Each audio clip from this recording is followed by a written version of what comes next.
Hello and welcome back to Strongwoman High's Life is a Mishmash. Today we have a very special guest, Jules Selby, joining the show. Welcome, Jules. Hello. Hi.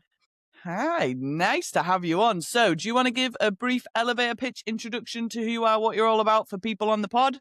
Okie dokie. I'm Jules Selby or Julia, depending on where you meet me. I'm 54 years old, and the first time I stepped into a strongman gym, I was 52. So never thought I would actually take up strongman, and I'm now preparing for my fourth comp. Hell Um, yeah. yeah, outside the gym, I'm a freelance business manager and weirdly also a life coach. And I'm currently about to launch a guided program for midlife women who are unsure of their next chapter. And that's based around core values and ikigai. That's me. Oh, amazing. I love that. That's super cool. So how did you get into strongman then, or strength training? What was like the first starting point? How did you find out about How long have we got? it? As long as you want. So I've been in and out of the gym all my life, really, but never with any consistency, never with any like goal, just like 6 months in, 6 months out, 1 year in, 1 year out, that kind of thing. Then I spent a little bit of time running, and I trained and I ran a marathon, and at the same time Nice. continued strength training and did a few years doing obstacle courses. So Class. building up my strength, but not intentionally. And then I did 4 years of nothing. I literally nothing that spanned the COVID period. And so one day I was really badly let down by someone. And I just thought, oh, do you know what? I need some self fulfillment and I need to go back to the gym. And my gym had closed during the COVID period. So I got in touch with somebody who I knew had recently gone back to the gym, and it really helped them out with their mental health. And I said, so what's the lowdown? What's the gyms in the area? What do I need to be aware of? This was a Sunday evening, and he sent me that through loads and loads of details, but one name stood out. He'd mentioned Alan Collar's name in his email. I said, who's that? And he said, oh, that's Beard Strong, and he got me into Strongman, and it really helped. And so I messaged Al, and he said, are you free to talk? I said, yeah. And I will always remember the first thing he said to me, because I expected he was going to go, oh, I've got this availability, this is how much I cost, and that was it. The first things he said to me is, what's going on? And I was sat cross-legged on my bed, almost crying at that point in time, because it had been such a shit day. And Yeah. that's exactly what I said to him. I said, what's going on? I'm like a teenager, and I'm sat here crying, talking to you on a Sunday evening. And Yeah. he totally embraced that, and asked me loads of questions about, my past health and fitness, and also my lifestyle. And then he said, okay, send me some bullet points of what we talked about. And I will have a look at how I can help you. And I did that. And the next message he sent back to me was, we've got this. It wasn't you've got Nice. this. It was, we've got this. And that coincided with the time that he opened Kate's Strength Gym. So I was one of the first members of his gym. And that was 2.5 years ago. And there's been no looking back. So I Class. think, when I walked through the front door, it was like, I want to maintain my muscle mass and my bone density. And then I want confidence. And he was like, yeah, yeah, yeah. And then, it's not long before he starts looking at the log, is it? And starts Yeah. mentioning comps and things like that. So yeah, you can't go into a strongman gym and not actually do strongman, can you? Yeah, 100%. I think a lot of the time as well, like it's great when you get to gyms like the gym I started at, Steel City, was like it's a bodybuilder gym, but there's strongman kit there, and that's what Oh, got yeah. me into it, was looking at the strongman kit and being like, that looks like fun. I'm like just going to have a play with those big concrete balls that are in the corner and just see what they're like. And yeah, once you start trying the fun stuff, the strongman stuff, you're like, oh my god, this is class. Like I love this. Yeah, the variety, definitely. But I suppose as well, right at the beginning, seeing as I hadn't done anything for 4 years, your progress right at the beginning is like this, isn't it? Yeah. So, you're hitting a PB every week just because and that that at the beginning, the momentum is, I mean, it's going to peter off. It's not going to be like that forever. But the Yeah. momentum at the beginning really motivates you and, Yeah. yeah, gets you going. Absolutely, 100%. I love that as well, and it points to the fact of how good the community is in Strongman as well, that, like, you literally just reached out to somebody who's, like, starting a gym, like, Mm, coaching, that sort of stuff, and they were so invested in you from the offset. Like, I find that that's really common in Strongman, like, that people who are in it are they're so buzzing about it that they're desperate for other people to be in it, so, like, you almost yeah. go above and beyond with people because 'cause you're like, "Yeah, come on, like, you'll enjoy this. I know you will. Let's go." Yeah, and like I say, I was one of the first members of the gym, but, within weeks, let alone months, the community was, like, really strong. I mean, obviously, some of the members already knew each other because they'd previously worked with Al, but then there was a lot of us that were new. Yeah. And we just became a little tribal quite quickly. Hell yeah. Absolutely love that. No, that's class.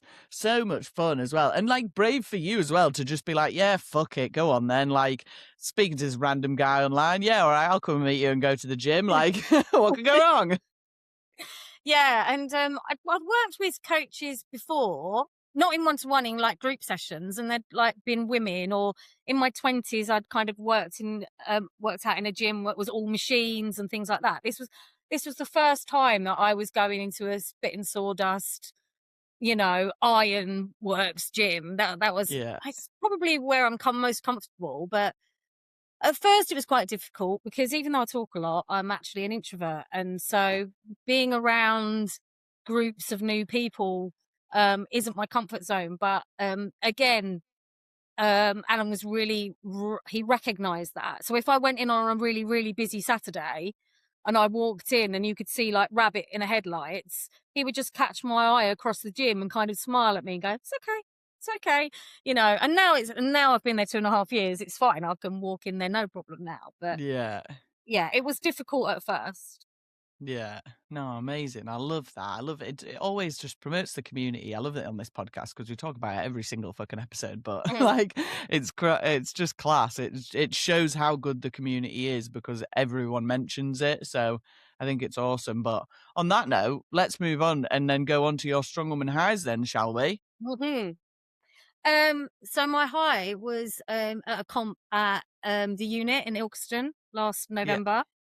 Um, so it was only was it my third or second comp? Can't remember. But fortunately, it was a novice masters, and there's not a lot of novice masters comps around because there's not a lot of novice masters, Yeah. and it had an over 50s category as well. So, but I always go.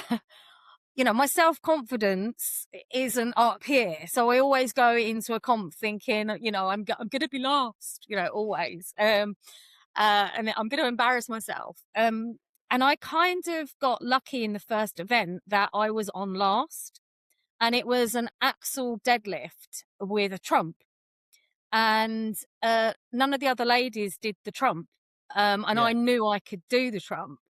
So I had my wingman, Aaron Throne, with me, and I went up to him just before I went and I said, "What do I do? Do I do one or do I wrap it?" And he was like, "Oh, fucking wrap it. Show 'em what you're made of." And I Hell yeah. know that's like probably really arrogant. I don't know, but because I know it only needed the one rep, but Yeah. I did it for me. And the starting point was like about 12 foot away from the bars, and everyone was like running up and strapping themselves on. And I just walked up with purpose, stepped over the lower bar, went up to the trump weight, took my time, strapped myself on, and I repped it. And Hell yeah. I did it for me because it gave me the confidence, but being the first event in the comp. Yeah. Um, and going into previous comps feeling less than, um, it just put me on a little bit of a high for that day. But I think what's happened is it's carried on and my confidence has grown just from that one event. I mean, Yeah. and the comp was brilliant. The unit at Ilkeston, it was really, really well run, really well managed. So I had great days. That was Nice. That was my high. Yeah. Yeah, I love that. And I do think as well it's super important, like, especially in those first like comps that you're doing at the novice level, is to go and do like try your best. It's not about being tactical and it's not about like, Mm. yeah, fair enough if you're in like the pathways or you're at UKs or Brits or whatever, and you know that you only need that one rep and you want to conserve energy for the other like events, then fair enough. Like I understand that. But at novice level, I always just think, nah, fuck it, just go for it. Yeah. Like there's definitely comps where you can just sort of throw it to the wind and be like, nah, fuck it, I'm gonna see how good I can do. And you're right, it gives you that confidence boost in your head that you're like, fuck yeah, actually, I can do this. Yeah. It was kind of like a, oh, I belong here moment, I'm Hell not a yeah. fraud. Yeah. So it Hell was good. yeah. Interesting. How did you find your first competition then? Because I want to ask you about like the sort of impostery syndrome that you had and how you've obviously like you've got over it by doing that and the Trump weight option and stuff. But like, let's explain a little bit more about the first comps that you did and why you Yeah. felt So so out of place. my first comp, I was 53. I think everyone else in my category, there was a couple of older ladies. There's a lady in my gym who's Michelle Dolby. She's 60, and I'd seen her at a Class. previous comp, but she wasn't in this one. So there was a couple. There was one lady around my age, but everyone else was like late 20s, 30s, and had probably been doing it longer than me. So here I was, 12 months in my first comp, and I was. The first event was a log axle medley, and there was 12 of us in the comp and only 7 of us got the log up, and I was one of them. So that really helped me. Really, really helped me. But the third event was a yoke. And it was a 150 yoke. And I screwed up the height when I was setting up. I think I just rushed setting up when we were setting up and they were ascertaining your heights. And I think it was like, yeah, that's fine, that's fine. And I Yeah. screwed it up rather than really taking my time. So the it was outside and it was like on a grip of a gradient. And so when I picked up a yoke, it went scrape, scrape, scrape, scrape. And it Oh was like, no. it was mortifying. It was horrible because I was quite good at the yoke, but that one was disgusting and it took me Yeah. forever and it scraped. And I just went into a spiral of, I don't want to be here. I'm rubbish at this. And I actually stayed. And Farmer's Hold was the next one, and I PB'd. I mean, I probably was still lower than everyone else, but I PB'd that. And then the last event was sandbag to shoulder. So I equaled what I'd done in the gym. Um, and then we'll talk about lows later for that Yeah. moment. Save it for those. Yeah. But yeah, so I came back to the gym and I said to Alan, I'm never doing another comp, never again. And Yeah. he said, why not? I said, well, I liked participating, but I didn't like competing. I said, because I'm not competitive. And he went, well, you know how to get competitive, don't you? Train, get stronger. And I think I meant I've not got a competitive personality, is what I Yeah. meant.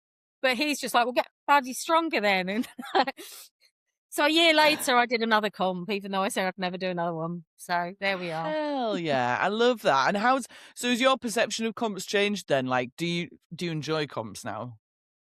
Yeah, I do actually. Yeah, I think it was the Novice Masters was my second one, so I think that helped because I was Mm, in the right category to actually compete and be up there and enjoy the day. And then the last one was another novice, but with lots of different age groups. But I just felt more confident in the environment. yeah, Some things went well, some things didn't. The things that didn't go well, I overcame.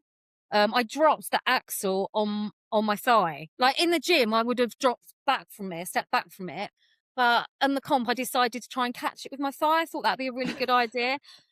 And it yeah, bloody hurts. It bloody yeah. It hurts does, doesn't dropping a it? 45 axle on your leg. Um, but I overcame that and I actually ended up stepping back in and doing a couple of reps, even though I thought I was going to walk off the platform. I didn't, I stayed. And then I stayed for the rest of the event. And it was a long ass event. It took forever. But I still enjoyed it. I overcome it. I was a very different person than the one, a couple of years before.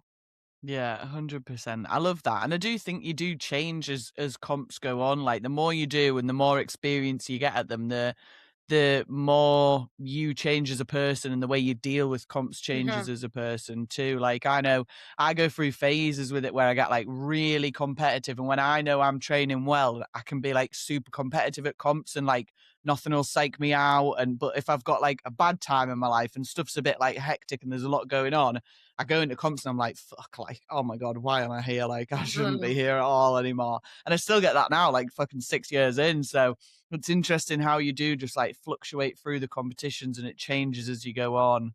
Yeah, because I've got a lot on at the moment, and I'm training for my fourth comp, and I was driving this morning going, I need to pull out. I can't do this. I can't train and do life, and I just can't do it. And I thought, well, you can. You might have to like accommodate your training a bit better. You might have to go down to 3 sessions rather than 4. And maybe you're not going to build up as much strength as you hoped you had. But it doesn't mean you can't do the comp. You know, Yeah. I just have to compromise a bit. Um, and the other thing is, the last comp, there was a change in the event. I mean, it was still farmers, but it was supposed to be a drop and turn, and they changed it to just one leg and therefore upped the weight. Now, normally that would freak me out, but I'd been training on a higher weight anyway. So I was like, oh, yeah, that's cool. That's fine. It suits me. Yeah. And I think I won that event. So that was fortunate. But 2 years ago, if somebody had said halfway through the comp, we're changing up an event, I'd have meltdown. I'd have been like, that's not what I've been training for, you know? So, but now I'm a bit cooler about it. Yeah, I think that's a thing in strongman as well. Like I know when I first started, that was common, like common Mm. theme. You'd get to a comp. One, you probably wouldn't have had most of the comp information prior anyway. Like you would have no idea really what you were there for. And then two, when you got there was a high chance that they were going to change it anyway. So you didn't really know what was happening and what was coming. And I Yeah. do sort of miss that. I do sort of miss having that like mystery event. Like I love a mystery event at a comp. If I see a comp with a mystery event and I'm like, fuck yeah, let's I've go. spotted Like one in July with a mystery event, and I'm thinking, it's about a month after my other comp, but yeah, I kind of like the idea of a mystery event. Would have freaked me out when I started, but now I'm thinking, yeah, that sounds good.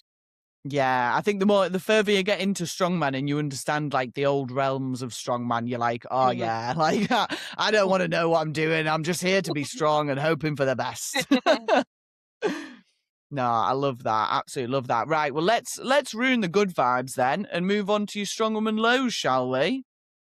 Right, so seeing as I'm a woman of a certain age and it is strong woman, can we talk about Niagara Falls situations? Hell yeah, let's fucking go. Yes. I've had a few, and it was only talking to you earlier that I remembered the first one.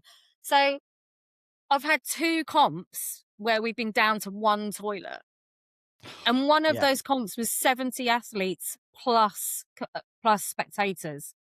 And Oh it was no. like, and halfway through that comp, I just decided, well, I'm not drinking anymore. I can't actually drink. I'm gonna go for the rest of the comp completely dehydrated because I can't use the toilet. And, because the queue's like 20 minutes long and it's just outside of the arena, so they're doing announcements, you're missing the announcements, and, oh, it was and so, yeah, basically, fortunately, I had quite a few changes of clothing in the gym bag, and, I think the last 3 events, I just Niagara Falled it, you know? It was like, well, whatever happens is just gonna happen. But, Yeah. the first event that happened to me, and I wasn't so cool and calm about it, it was the sandbag to shoulder, and I was going for the heavier sandbag, and yeah, again, it was a one toilet situation because one of the toilets had broken down. And as I lifted up the heavier sandbag, I could just feel a gush. And because the sandbag's here, I don't know what's going on. I don't know if Yeah. I don't know if Yeah. like people are aware of this happening or if it's contained. And so I just dropped the sandbag. I was like, no, I've had enough. That's it. But yeah, a couple of years later, and I've completely different attitudes to it. It just happens. And 100%. but yeah, Yeah. having more than one loo at a comp would be nice. Thanks, Yeah. guys. You know, I'm in agreement with this. So our gym, the gym I own at Hartlepool Northern, we only have one toilet, and that's fine most of the time. it's But fine in a gym. yeah, Yeah. it's okay for the general gym goers. But we held Strongest in the North last year, and I think there was maybe 25 athletes, something like that. And halfway through the day, our toilet actually broke. So we had an absolute nightmare. Managed to get it up and running to the point where people could use it, but like it wasn't great. So we're very much now like the minute if we're having a comp, we're getting portaloos outside. Like we Yeah. can't do it So anymore. We can't do the one toilet thing. It's too much. yeah, our and Liz always we have a deadlift comp at the gym on December. One toilet in the gym, like I say, is fine any other time, but we always have a portaloo or two outside. Um, Yeah, no problem. yeah. It helps, it helps having these seeds as part of the gym as well, because, having a woman who helps run the gym ticks those boxes too. 100%, yeah. This is what sort of happened with us, I think, because now we're 3 women owners in the gym. So there's me, Jenny, Joe, and then Adam. Because there's now 3 of us, we're like, nah, we can't. As women who compete, we know the score here. Like, Mm. we need more toilets, because there's nothing worse than when you're at a comp and you're desperate and you can see there's a queue and you've got like no other option and you just stood there like, fuck, like this is going to be terrible now. So yeah, I'm with you on that. More toilets for women at comps. Yeah, Yeah, on board. I think that definitely. should be a good change. I do think it's interesting as well how you said though when you first started and you first like pissed yourself on a lift, you were like, oh fuck, just drop the event and then like couldn't do it anymore. Because I used to be like that as well. I remember the first time that I pissed myself in the gym and I was like, oh my God, what the fuck is this? Like I've never, but like the only times I've ever pissed myself is when I'm like smashed. Like I'm completely sober. What's going on? And I think I was doing a sandbag to shoulder rep as well, because it always gets me sandbag to Mm, shoulder. I think it must just be the positioning of the sandbag when you're popping yeah. it up. And I think I must have done it at a comp or something or other. I missed a rep that I should have got. And I remember thinking, fuck, I'm never letting that happen again. And so now I will just freely piss. Like Yeah, I'm just like, just go. nah. I mean, I'm well contained, and I know it's well contained, but it doesn't feel like it, does it? Nah, When it's it's still actually off putting happening. when you know it's coming out and there's nothing you can do about it. Like I'm a big one so whenever I do a comp now, whenever I do a comp, I'll always put either a pad on or period pants, regardless of whether I'm on my period or not. Oh, Like I've started getting Jude, for ladies of a certain age, those Jude, pants. what are they Yeah, like so they're tenner bladder ladies control. sort of thing? Yeah, they're pants, bladder control pants. And they're quite a good Nice. gym pant as well, because they cover everything. So yeah, it's No, good. I'll have a look into this. See, I really want this is one thing that I think would be mint a sponsor for the podcast would be like a period pants or like some sort of those type of pants for the Yeah, podcast. Like if they could sponsor us, a company like that. Oh my God, imagine how many sales they'd get. Like we'd all be like, fuck yeah, let's go. Like I love it. definitely. I bought cheap period pants off Amazon and they're good. I like them, but like they're not great. They could be better. And I know there's better brands out there, but I'm just too tight. I'm too much of a tight person. I don't want to spend the money, even though I know it's Oh, going to these are make a good. difference.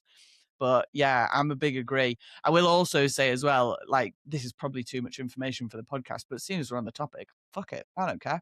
Go for it. I was deadlifting the other day and I was like right just on my period, first couple of days on, so it was heavy going. And I did one of my heaviest deadlifts I've done for a while, and literally as I was pulling that bar up, it felt like my insides were coming outside. Like it was like I had absolutely no control of what was happening. I've never felt so much fucking pressure. I was like, what the fuck is this? And I don't piss on deadlifts usually. Deadlifts isn't one of my like pissy events, but Mm, oh my God, period was not happy about that. It was coming and I thought, because I'm going to be on my period. This is also a thing that we don't really talk about in Strongwoman. I'm going to be on my period in for UK's this month, next month. And I was thinking like, I'm gonna have to work out a bit of a scenario because I've never actually had a period while I've been at a yeah. competition. And I'm either like period pants or moon cup, like I'm Mm, fucking mm. au naturel. So I was thinking like, oh yeah, I'll just moon cup, it'll be fine. Like, what's the worst can happen? After that rep, I thought that'd have come Popping out the out. moon cup mid-rep would not That would have be fucking come great, out, would yeah. it? And I know I'm good at like just switching off and cracking on, but I think that might just You know, push me over the edge. you'd have to interview yourself just so that you could do your strong woman low. My Yeah, I strong feel woman like is that. popping out a moon cup. I feel like if you're popping out a moon cup mid comp, that's gonna really put you off your game. Like it's really gonna But throw you off. I'm just really pleased that we're actually having this conversation, because I think this current generation, we are having those conversations.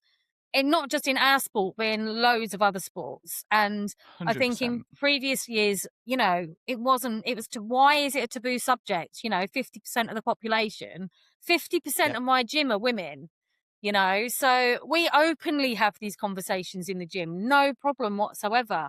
And Yeah. I think we have to, because it's something we can't do anything about. We have to deal with Yeah. it.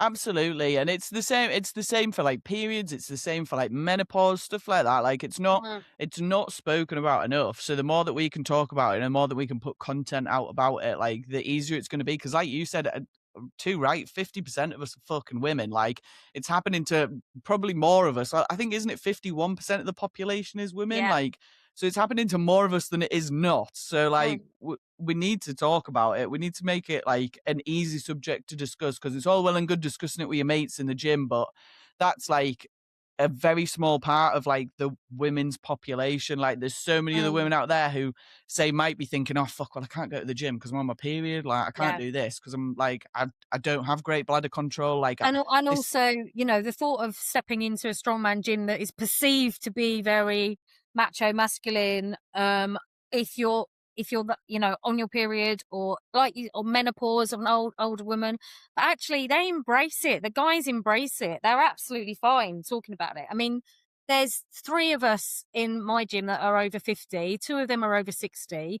So you've got menopausal women, you've got, and yeah, it's not, none of it's a taboo subject. But if you're not talking openly about it, people will think it's a barrier to, yeah, walking in the gym, and it's absolutely not.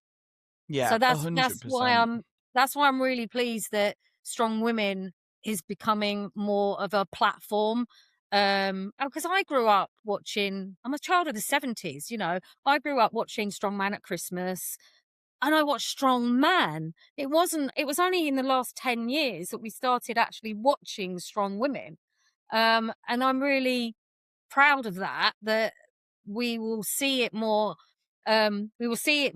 openly, and might attract younger women to it. But I've got another slightly low then than that. So Ooh, go on then. I was at OSG Europeans. I was watching Al compete in Masters and Liz compete. And the commentator, when he introduced men's opens, said, "Oh, and this is the blue ribbon event that we've all come to see." And Disgraceful. I was with 2 other women, and both of us went, like, no, actually, no. I've actually come to see the Masters and a woman. I've not come here to see the Opens men's. And that Yeah, really, yeah, that got me. But cheeky bastards. I Yeah, know, right? that's to be fair. This is a subject that's got me blacklisted from federations. I'm that passionate about it, so I need to be sensible about what I say. But Yeah.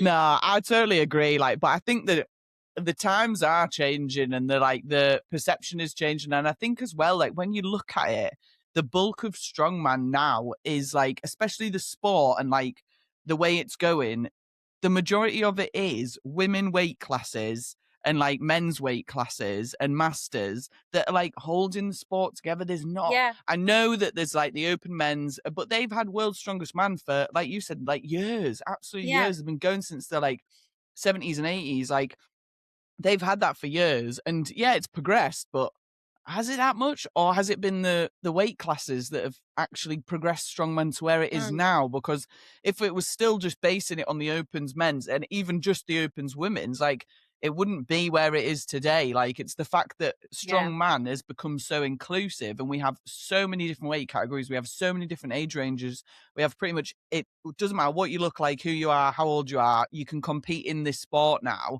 and it's like open to everybody. That's what's built the sport into what it is today, I think. Like it's not yeah. just about the open men's anymore. And it provides entry levels, doesn't it? Because you're not sat on your sofa thinking, "Oh, how am I ever going to do that?" because you've got those categories, everyone's got an entry level, everyone can fit in and belong somewhere. Yeah, And you know what? Some of those categories are more exciting than watching the Opens men's, you I know? think So so. it was not I my think blue so. ribbon event on the day, certainly not. Fuck no, absolutely not, absolutely not. Well, I wanted to talk to you as well a little bit about your coaching and the thing that you're doing. So tell us a little bit more about that, because I think that links in nicely with what we were just saying about like menopausal women and stuff. Yeah, probably.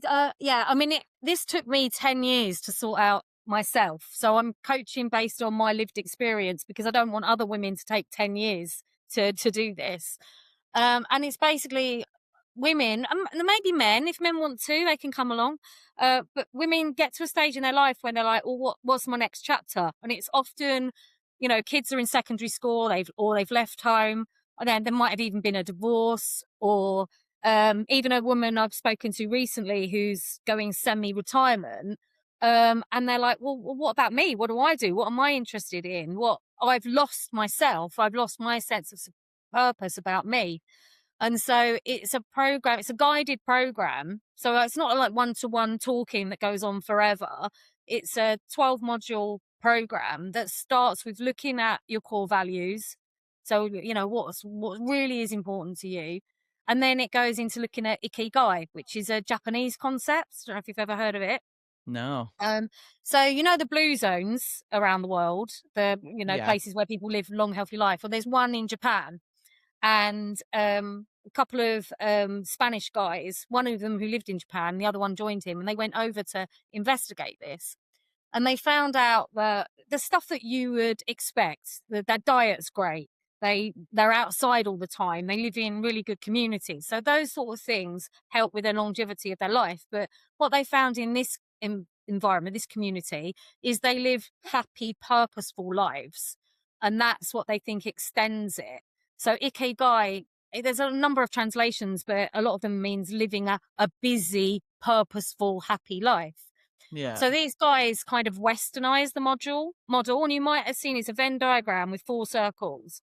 And it's what you love doing, what the world needs, what you're good at, and how you can earn money.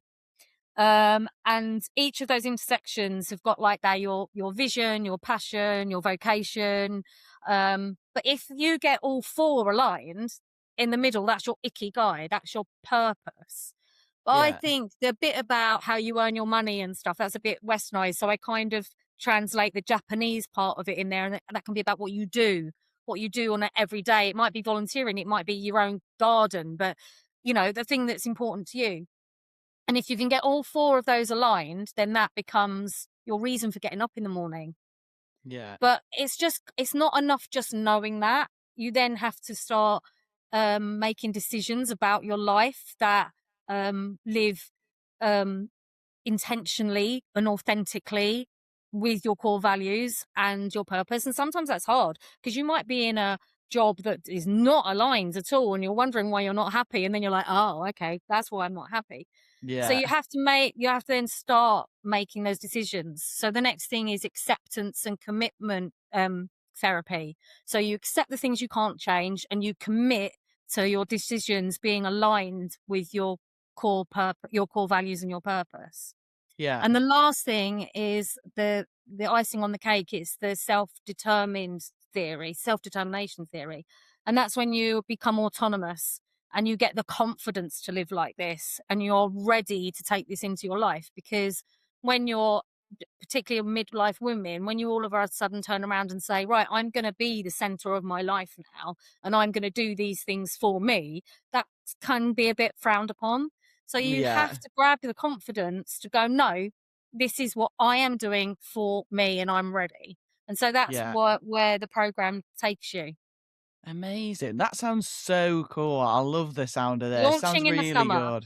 Hell yeah. I love this. Yeah. Well, we'll tag all of the information below in the show notes. I'll have all of your Great. contact Thank you. information down there if people are listening and they're like, this sounds like a bit of me. Because it sounds like a bit of me, to be fair. I've been doing loads of research recently because I'm doing a assignment for uni about like menopausal women and like how to Mm, integrate strength training better into their lives. yeah. And loads of the research is like really interesting. And they mentioned something that you mentioned, which is the bit at the end where it's like people don't feel like they can do this stuff for themselves. Mhm. And it's that sandwich generation theory, isn't it? Where they're like, there's women in this middle Yeah. age here where they've got the pressures of like elderly parents, they have to look after them, or they've got the pressures of kids at the other side and they have to look Mhm. after them. And there's so many responsibilities for these women that it's hard for them to put themselves at the front and be like, yeah, Yeah. fuck it, it's me. It, Like, I it's need to look after myself. Yeah, so true. I had a parent who was going through terminal illness at the same time as a daughter who was doing her A levels. I'm so lucky. My daughter's like hugely independent, and she just does not want me looking over her shoulder, and she got on with it. Um, but my mum needed help. I needed to know my daughter was okay, and at the same time, I'm going to the gym 4 days a week. Yeah, From the outside looking in, it probably looked hugely selfish that I was doing that. But actually, from a mental health point of view, it's what kept me going through that period of time, from yeah, protecting my daughter from what was happening with my mum so that she could get on with her A levels, looking after my mum's medication and everything. Actually, doing the gym for me is how I survived that period, you know. yeah, So I think for 100%. mental health, I need to give a shout out to Together We Lift for Yeah. bringing mental health to, awareness. That yeah. Yeah, I love Together We Lift. They're such a sound Well, group. They do so much stuff. I know that I've just had Hannah Fitzgerald on the podcast, and she was talking about an mhm, event they were doing as well. So I'll tag that below. I don't know anything about it because I'm terrible with finding things out. Like there's only so much I can find out in mhm. a day.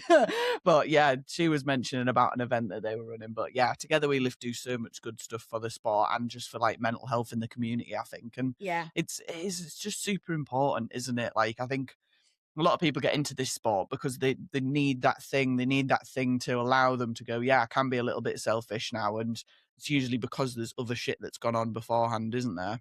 Yeah, and I'm a big believer of you can't pour from an empty cup.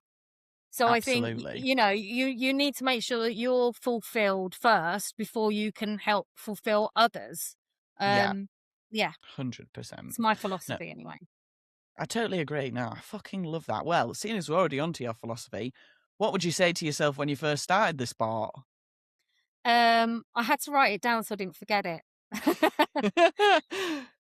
I think don't be misdirected by what other people are doing or telling you. Get a good coach that's not a cookie cutter coach. A coach that will work with who I mean, I'm 5'2", I'm 5'3". I've got big boobs and I'm menopausal. So I need a coach who's going to work with my levers and my aging tendons and program me and PT me for me, not the same as, a 27-year-old tall girl that's just walked through the gym. We Yeah, need, so the first thing is, yeah, don't have a coach that's got a cookie cutter approach. Make sure you've got a PT who really is a personal trainer. yeah, Um, and also, yeah, and when you've got people saying, "Oh, you don't want to do it like that, you want to do it like this," just no. If they're not me and they're not my coach, then thank you very much. Nice, polite smile, but I'm doing it this way, thank you. yeah, If my coach tells me I'm doing it the wrong way, fair enough. But if somebody else comes and gives me, somebody once told me off for, not told me off, but I was recording my squats from the front view and there was a specific reason why I was doing this. And yeah. someone come and said, "You should really be recording your squats from the side view." It's like, you don't know anything about why I'm squatting. Yeah, yeah, yeah. From the front view. So cut out. So I think it's one of them, isn't it? Where I think if you, I, I understand people giving advice and like not critique as such, but maybe advice in the gym because I do think like it is quite helpful sometimes. But you've just got to be sensible about the way that you do it. Like, don't go in and say to somebody, "Oh, you should be doing this or you should be doing that." Either ask them why they're doing something a certain way and be like, "Oh, why are you doing that? Like, why are you filming your squats from the yeah, front?" I Because think there's a they'll then massive, tell you, or if they don't know, they'll go, "Oh, I don't know," and you could say, "Oh, well, it might be better to film it from the side." Like, that's just might be a bit more helpful. Like, yeah. there, easy. I That's think that problem solved. I think there's a massive difference between having a conversation and a discussion around what you're doing and unsolicited advice. I mean, Yeah, a guy who's much younger than me, much stronger than me, it was only us two in the gym the other day, and he was working on overheads. and he was going. He had programmed like a 3 rep max, and he was like contemplating how he went from the weight he was there to this weight. And he come and asked me, and I was like, "Oh," he's asked my advice. He said, "I haven't really got in my head that transition yet." And so we talked about it, and I gave him advice. But he'd asked me, you know, Yeah. and I think, yeah, and if you obviously if you see somebody doing something that you know is going to hurt them, yeah, don't like be shy about it. Step in and say something. Yeah, a new guy at the gym. The first time I saw him go under a yoke, he wasn't right under the yoke. He was kind of at an angle. So Yeah. I did mention it to him. I was like, "It's okay while you're lifting light, but you need to sort out that positioning once you get heavier." So yeah, stuff like that. But yeah, it's when it's unsolicited and not, and quite frankly wrong, because I'm 5'2" and I've got short levers. I'm not the Yeah. same as you know? Yeah, 100%. Nah, I do agree. It's difficult, but I do think you lose a lot of that when you go into strongman gyms. Like I know that like strongman gyms for me, like there's not many places, well, not many specific strongman Mm. gyms I'll go into and think, oh my God, these people are going to be dicks. Like the Yeah. majority of them, they're so Well, they sound. don't Like I think last long, do they, the dicks? nah, never, nah. Whereas I think you do get a lot more unsolicited advice when you're in commercial gyms. Like I Mm. know if I go into commercial gyms now, the chances are like if I'm doing a good morning or something, someone's going to come up to me and be like, "That's not how you do a squat," and I'm like, "I'm not doing a squat." So like, yeah, I think that's very gym dependent, isn't it? But I Mm. think strongman's much more inclusive. But yeah, I do agree. Like, don't give unsolicited advice. Like, just stick in your own lane, do your own thing. Like Yeah, I that's mean, what we're all here for. I asked Al once, we were doing, prep for a comp, and, it was farmers, and there wasn't much farmers in my program. But there was grip work and there was other stuff, but there wasn't actual farmers. And I was like, "Why aren't we doing farmers?" He's like, "Well, because you've got old tendons and I've got to look after you. I've got to look after your tendons. The farmers work will come, but not Hell yeah. yet, you know?" And it's like, okay, yeah, he's got to program me based on, my composition. So, Yeah, absolutely. I love coaches that do that as well. And I think it's a weird point in strongman as well because like I know in strongman, I mean you don't have to have any qualification to be a coach in strongman. You can mm, literally just call yourself a strongman coach and start charging people what you fancy. So mm. it's scary sometimes. Like some of the stuff I see on Instagram, I'm a bit like, oh my fucking God. And here I am trying to get a master's so that I can like solidify myself as a decent coach. I'm like, fucking hell, I'm just adding another, what, 10 grand's worth of debt to my already like massive amount of debt that I have just so I can be like, no, I am a legitimate coach. I promise.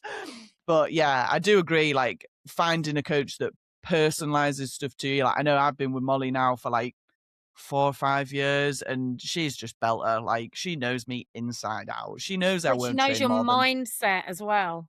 yeah, exactly. Like she knows Yeah. I won't train more than 3 times a week, so she just doesn't even bother programming me more. Mm. Like, even though she knows it'll be beneficial. And I'm like, I'm going to do really well at UKs. I'm going to try really hard. And she's like, you're going to train 4 times a week. And I'm like, no. No. And she deals with that and she's so good with it. But yeah, I do agree. Finding that coach and finding that relationship with a coach is awesome once you've got it. Mm.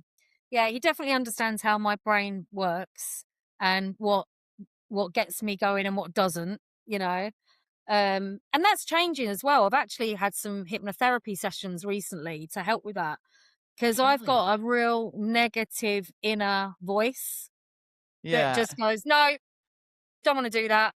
Not going to do Yeah. that," and just stops. And so I'm teaching myself through the hypnotherapy when I to recognize that negative inner voice and talk myself it back into the positive.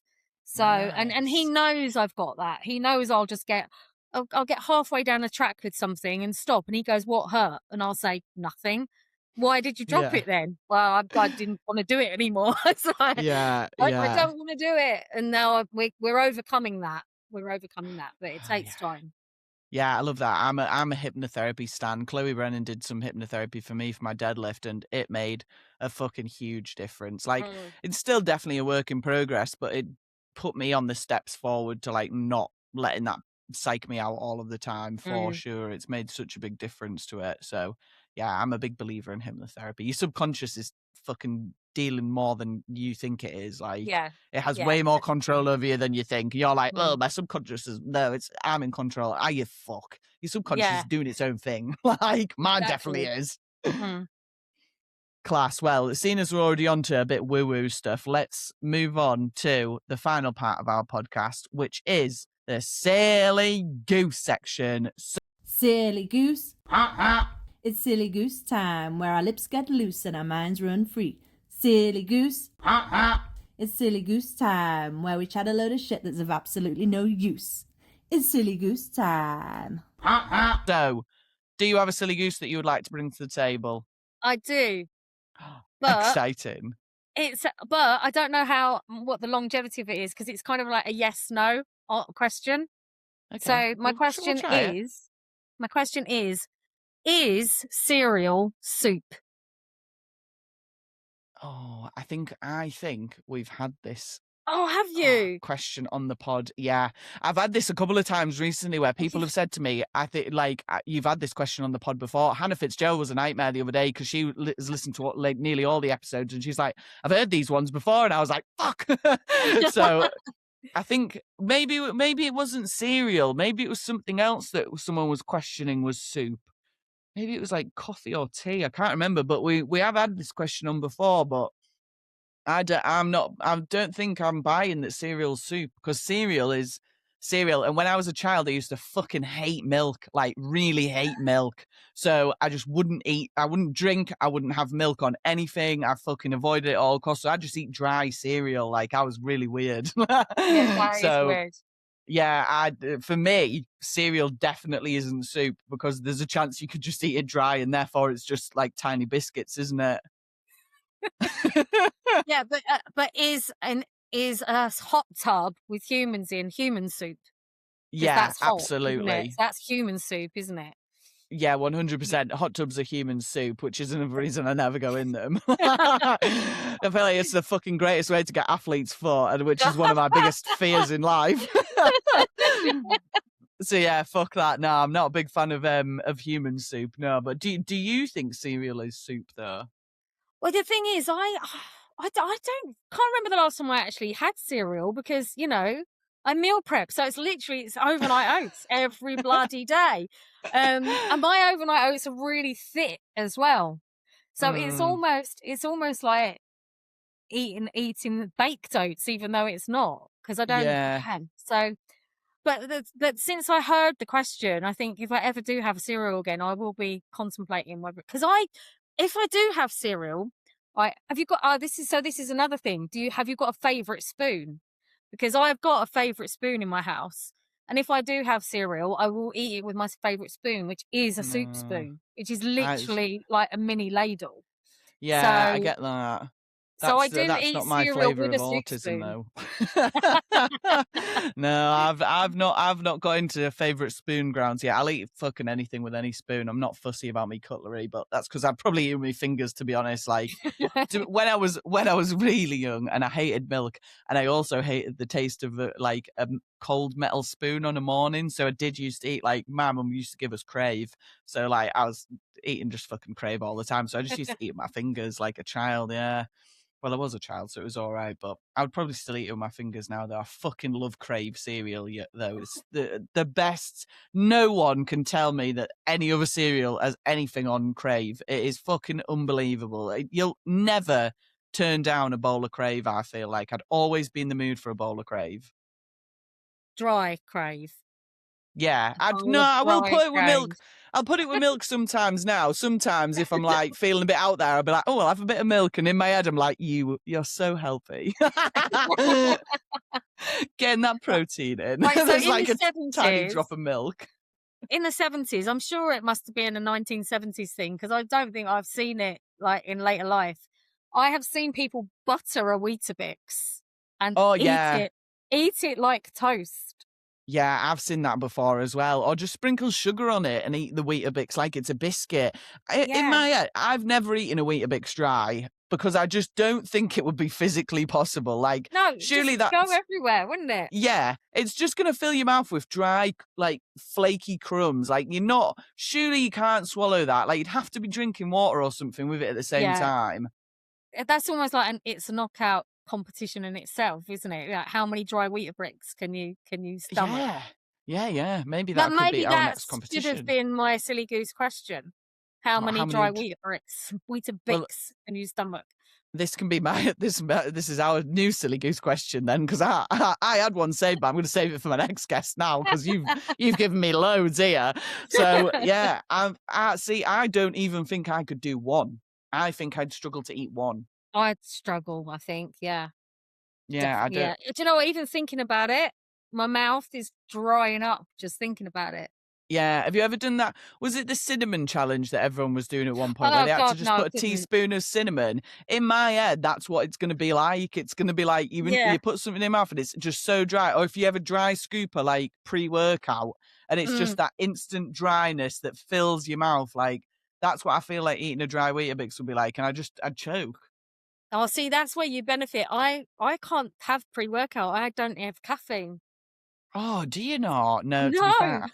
I'm So saying this as if I dry scoop pre-workout all the time, and I don't ever You're like have licking it. pre-workout. You lick it before you go in. Yeah, I don't have pre-workout, and yeah, it- I'm just in that. It's just pure me and water. Yeah, I Pure can't. adrenaline. Yeah, I can't do pre-workouts or Red Bulls or anything because I just get heart palpitations. Yeah, that's And then why I'm like, stopped having it. Yeah, I'm not it's any just more awake. I just feel worse.